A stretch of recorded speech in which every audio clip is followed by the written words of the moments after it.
Howdy, my name is Carl, I'm Norwegian, and I've been hiking all over Norway. In this video, I'll talk a little bit about how you can plan a hiking vacation in Norway. If you find the video useful, then give it a thumbs up and feel free to check out some of the other hiking videos that you can find on my channel. So these are the topics that I will cover, and in the background, you'll see some shots from different areas in Norway, as well as some useful websites.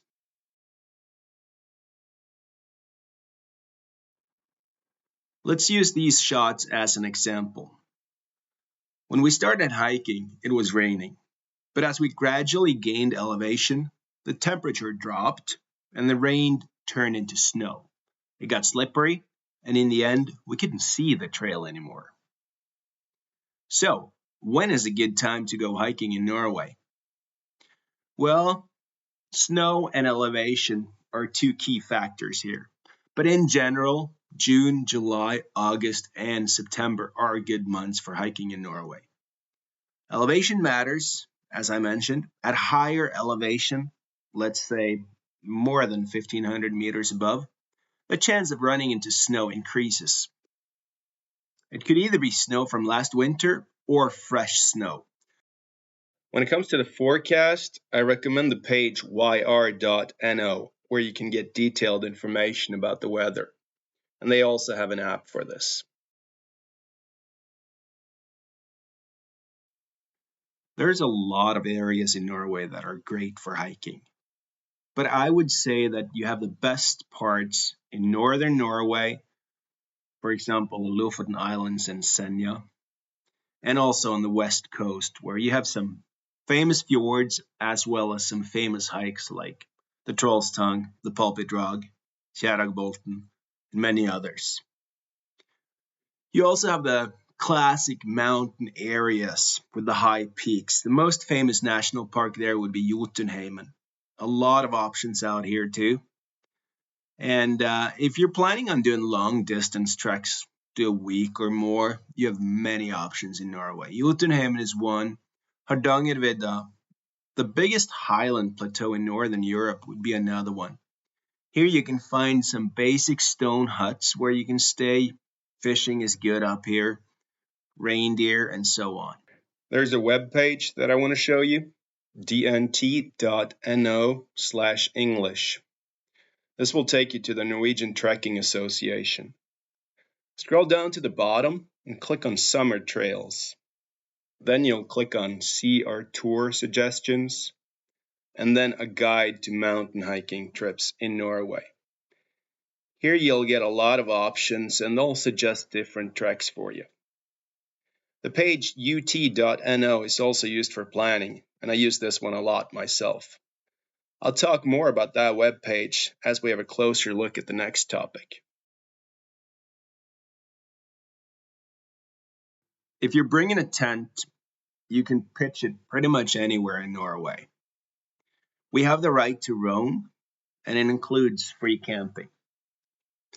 If you want to stay at cabins, then we have DNT cabins all over Norway. There's about 600 of them.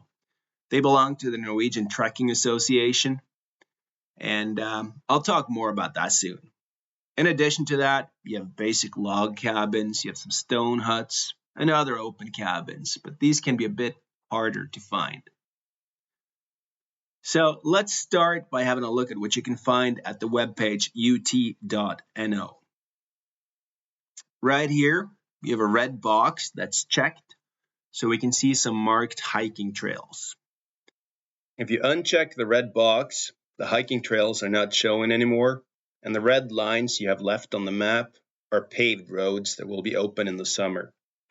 This can be useful if you're planning on using a vehicle. Let's have a look at the different cabins and their service level. You have the full service cabins, they're staffed, and they serve meals and are generally a bit bigger. Let's say they might have room for about 100 people or so. Then you have the self-service cabin. There are no staff working here. They're a bit smaller, typically between 10 and 50 beds maybe. And there's food stored in these cabins. You cook your own food and you pay using the honor system when you have Wi-Fi later on. There's an app for this as well. These cabins can be locked, and if so, you'll need a key. You get the key by becoming a DNT member.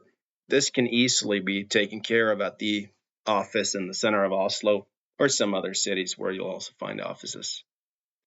Information online will tell you if the cabins are locked or not. And then you have the no service cabins. They're similar to the self-service cabins, but they have no food stored, and they're generally a bit smaller. They might have room for about 5 to 10 people. These can also be locked, so the same information applies here. And then the blue cabins shown here, they're privately owned.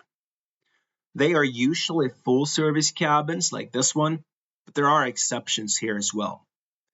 We can see on this page that there's one with a key on it, which indicates that it's locked and you'll need to book in advance in order to use it. And then you have some triangular shaped icons. And these are emergency shelters that are usually not ideal for spending the night. So if we click on a cabin, we will get more information about it. Click on the name of the cabin as well, and you'll get plenty of text that you can paste into Google Translate for more practical information. Here we can see that this cabin has got 9 beds. We can see when it is open, and we can see that it is locked with a DNT key. The green box on the right, where it says Bestill overnatting, is for making a reservation for a bed. This is something you can do, but a lot of people will opt for a drop-in as well. In general, about half the beds in a self-service or no-service cabin can be booked, and the rest can't, so you just have to show up. And there is an open door policy, so nobody should be told that the cabin is full if it is possible to find room for someone, let's say on a couch or on a mattress on the floor. If you scroll down a bit, you can see what kind of facilities they have at the cabins. Not a lot of facilities here in this one, but a fireplace is something you can expect in every cabin.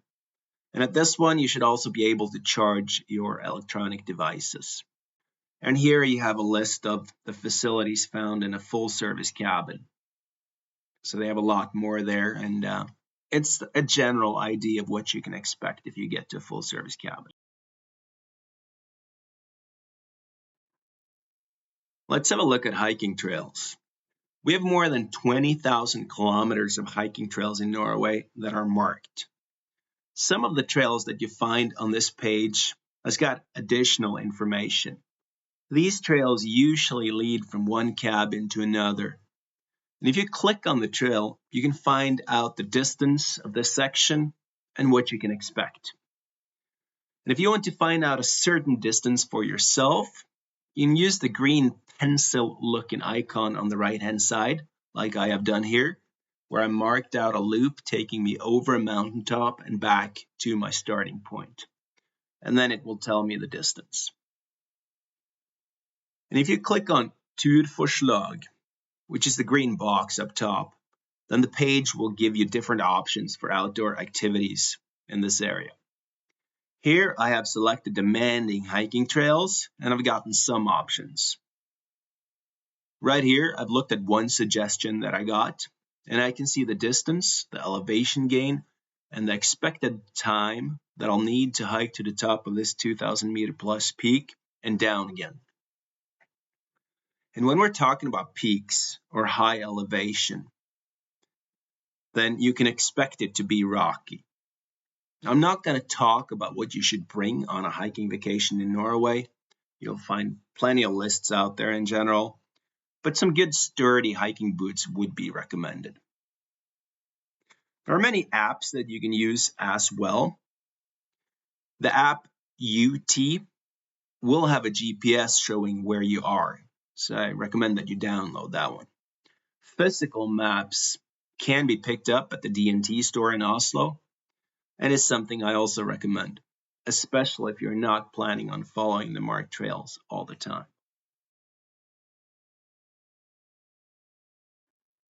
Most people who come to Norway to go hiking, they fly in. And what kind of transportation you'll need after that depends on where you're going and what your plan is. If you're planning on doing day hikes, then I'd say you're better off with a vehicle. You can rent a car at the airport, for example.